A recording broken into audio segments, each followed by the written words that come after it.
All right, so one of the most annoying problems that I face in my life is information overwhelm. I read all these books, listen to all these podcasts, watch all these YouTube videos, and consume all this stuff. But I end up like information overloaded and don't really know what to do with that information. And that is what this book claims to solve. This is Building a Second Brain by Tiago Forte, which is what we're discussing in this episode of Book Club, the ongoing series where we distill and discuss highlights and summaries from some of my favorite books. And the whole idea is that this system, the second brain system, helps you solve that problem. Now, I've been using this system for the last several years. I took Tiago's course, Building a Second Brain. And so in this video, we're going to be talking about why you should build a second brain and then how to build a second brain using the CODE framework. And I'm going to share a bunch of examples about how this kind of thing has helped my life, so hopefully it can help yours as well.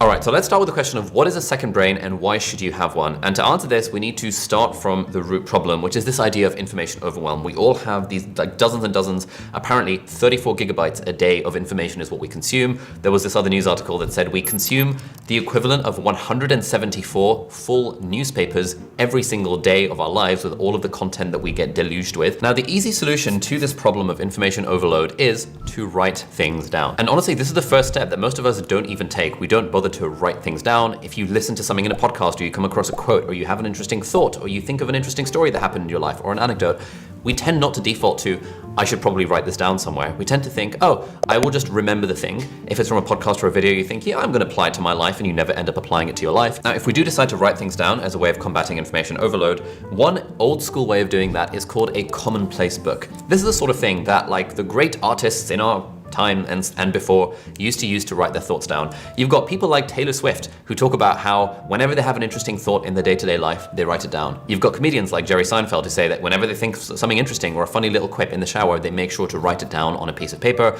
This is like a standard part of the creative process for so many people. I know you think people are going to be interested in this, but they're not. Even back in the day, people like Leonardo da Vinci used to apparently have a commonplace book where as he was kind of going about his life, he would gather inspiration and he would do these little sketches and he'd put them all into a single book. And then that book became the source of his creativity. It's where he would generate those ideas from. Now, I do in fact carry a physical journal with me at all times to try and do this commonplace book type thing, but it's just, doing it in an analog system is pretty inefficient. You can't search, you can't organize, it's a bit of a faff. And so thanks to this tech-enabled world that we live in, instead of making an analog commonplace book, we can make a digital commonplace book. So hypothetically, we could have a single source where anytime we come across inspiration from anything at all in our lives, internally or externally, so externally might be books or movies or podcasts or quotes or a friend says something and that sparks an interesting thought in you, you have a place where you write it down in a digital kind of system. Internally, it might be a random musing that you have, or like you're in the shower and you think of something, or like you're on a car journey and you think, oh, this would be a cool thing to do. It might be related to your job, it might be related to your family, and you think, you know what, I should probably write this down, and it goes into a digital system. And this digital commonplace book is what Tiago Forte calls a second brain. But why should you have a second brain in the first place? Like, what is the point of writing all this stuff down? Now, again, if you're in the creative world, it's really abundantly obvious. If you're a songwriter, if you're a poet, if you're a book writer, if you're a YouTuber, if you're a podcaster, you need a place to capture ideas from all the world around you because it really helps you express your creativity, because now it's not the case that you're sitting down and thinking, shit, what do I write this week for my book or for my blog or for my newsletter? You're thinking, I have all these abundant ideas and I can just go through my little second brain and I can decide what I want to write about this week. And this is how basically all creatives have done it since the beginning of time. But the question is, what if you're not? What if you're one of those people that does not want to be a quote content creator in some capacity? You'd have no aspirations of like writing a book or starting a podcast or a newsletter or anything obviously creative that requires you to do this kind of stuff. Well, the thing that Tiago argues, and I fully agree with him on this, is that basically every job in the world these days involves knowledge work of some kind. Bertrand Russell back in the day used to say that a job is moving matter at or above the Earth's surface, which I think is quite funny. In the world that we live in today, there is a third form of job, and that's moving knowledge, moving information, getting information as inputs, doing something with it, i.e. processing it, and then turning it into outputs of some sort. Even something like being a doctor involves information. You've got this profound amount of information as inputs, i.e. from medical journals and textbooks and things. That turns into a knowledge bank in your head, but also externally. And then you do stuff with that information and it gives you a result, i.e. tells you what to do with your patient or what dose of drugs to prescribe or anything like that. If you're working in a more normal job like, I don't know, investment banking or consulting or anything that involves making loads of PowerPoint slides, it's really all about information, input, processing, and output. That's basically what every single job involves. We're now going to talk about the 4 parts of the methodology for building a second brain, which is the CODE system, C, O, D, and E. And once we've done that, I'm going to share with you some of my personal use cases so you can see what effect a second brain has had in my life, and then you can decide if you want to build one for yourself, if you want to get the book, any of that kind of stuff. Now, the key insight here is a quote from David Allen from the book Getting Things Done, amazing productivity book, which is that your brain is for having ideas, not for holding them. We spend so much of our kind of mental brain space trying to remember random stuff, whereas if we were able to capture all that random stuff into a note-taking app or a second brain or into even pen and paper, any kind of system, it frees up our own brain to do the important things like be creative or make connections or self-care or relaxation or just having fun, like rather than having to remember what was on my calendar, what's on my to-do list. Now, the easy way of solving this problem for most people, and this is sort of the standard part of any productivity system, is to have a calendar and a to-do list so that you don't have to remember what you're supposed to be doing at any given minute of the day, and also you don't have to remember what all those random tasks were, your shopping list, that kind of thing. That would be a real faff to remember in your head. But one step beyond that, which is what the second brain talks about, is about how we should capture any kind of idea that resonates with us and put it into this note-taking app. If you're interested, the app that I use these days is actually Apple Notes. I use Apple Notes for most of my second brain use cases. I use Notion for all the team-based stuff when it comes to making videos, podcasts, and things, because it's very good for team collaboration. But Apple Notes is my second brain. I just capture everything. Anytime I have a thought, it just goes straight into Apple Notes. And basically the idea is that anything that feels resonant, anything that resonates with me personally is something I'm gonna write down. So this could be highlights from a book, for example. It could be an interesting quote that I've come across on a podcast or in real life. It could be a website that I've liked and I'm like, oh, this is a sick website. I really wanna remember this website, or I really wanna remember this blog post from this website. Let me just save it into Apple Notes. It could be notes from a meeting. So for example, anytime I have a coaching call or if I have lunch with like an author or a creator friend, often we talk about interesting stuff, and often I'll just think, you know what, pause for a second, that was a really good point, I'm just gonna write that down, and then I open up Apple Notes and I write it down. Oh, and speaking of capturing, quick thing, if you have any video ideas that you'd like me to make on this channel, you can submit them in a form that's linked down in the video description, and if you submit an idea and we make the video, we will pay you $100 either in US dollars or in Bitcoin, depending on whichever one is easier to send to you, depending on where you are in the world. So $100 for video ideas, little competition down below. The other thing that I capture as well is, for example, my own thoughts. So often, if I'm on a train journey, I'll just bust out the iPad, I'll open up Apple Notes, and I'll just think, okay, what are some thoughts I've had in the last week that I just want to write down? And one of the learnings that I've picked up over the last couple of years is really recognizing that my own perspective is actually quite valuable. And now that I'm, for example, writing a book, I'm coming across thoughts that I saved into my note system like a year ago, 2 years ago, and thinking, oh, this thought was actually pretty reasonable, and this could actually form the basis of like a few paragraphs or even a whole book chapter, and I completely forgot that I had the thought. It wasn't in my first brain because my brain is bad at remembering things. It was in my second brain. It was in my note-taking system, and then I could expand on that, and it could become kind of material for my book. Within capturing, so far we've talked about manual ways of capturing stuff, like writing things down, but there's also automatic ways of capturing stuff. I've got a video up there about 5 apps that changed my life, and that talks about an automated way of capturing highlights from books and articles and podcasts, and I use that as well. And so over the last, many years, I've built up hundreds, if not thousands, of highlights from all of the books and all of the articles that I've ever read. And that's been incredibly valuable for, again, my own book project, but also for me thinking, I read this book about this thing and I know I want to apply some of the insights from that to my life, but I can't remember what those are. So let me revisit my highlights from that. And people often ask, Ali, how you stay productive, et cetera. How do you seem to do the things without worrying about it so much? Oh, to be honest, like a big part of it is having a decent productivity system, having a way to capture things into a digital system so that my own brain does not have to remember it. And when you can free your own brain up of having to remember all the crap in your life, then it really kind of reduces your own stress levels.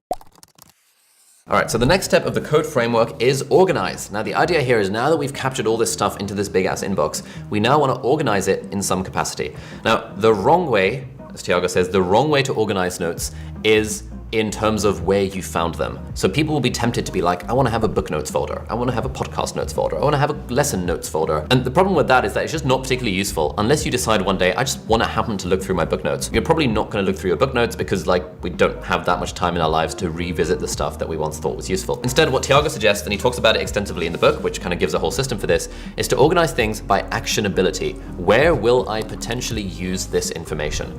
So I've taken this on board, and now anytime I come across anything at all, whether it's a quote or a blog post or a podcast or whatever, and it's relevant to the book that I'm writing, it goes straight into my book project folder. And then I don't bother categorizing and tagging and doing all of that crap. I'm pretty messy in the way I do things. I just chuck it into the book folder, knowing that it will be resurfaced whenever I need it. And knowing that, the nice thing about a digital system is that I can always use Control F or Command F if I need to. I can always search. And search is now so good these days that you almost don't need a specific hierarchical organizational system. I'm at the moment really interested in the idea of longevity, really interested in how do we live longer. And so also been reading books like Lifespan by David Sinclair, listening to David Sinclair's podcast, listening to the Huberman Labs podcast. And initially I was tempted to organize it by by topic. Ooh, these are my notes about health or about longevity. But I know that's not particularly useful. Instead, I'm organizing it by actionability. So I'm working on the script for a video called How I'm Trying to Live Forever, the Basics of Anti-Aging. And as I'm reading stuff, it's going into that particular project, which means it's organized by this unit of output, the fact that I'm making a video about it, or I might be writing a newsletter or sharing a blog post about it. And even if I never end up making the thing, the fact that I'm organizing it based on that project rather than based on a topic means that I'm far more likely to be more targeted in my approach.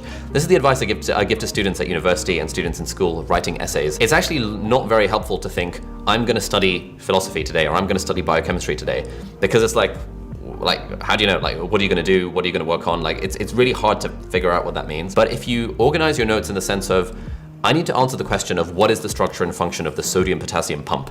At that point, when you do your reading, it's very targeted. You're looking for stuff around the sodium-potassium pump. It goes into that particular essay. And now, as you're doing that, you're building up a mental map of the subject as a whole within this specific niche, rather than thinking, I'm going to study physiology. So it's the same concept, like organized by actionability rather than by topic. It can sound pretty complicated. It's sort of hard to explain this in a video, but you can get the book. That'll be linked down below if you want it.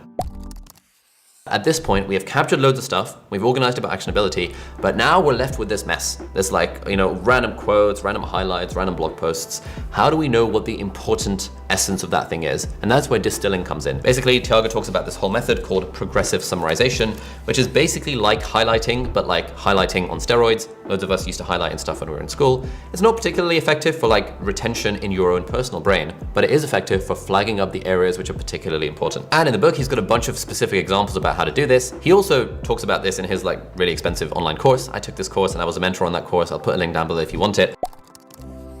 And then the final method of the code framework is E for express. And the idea basically here is you want to show your work.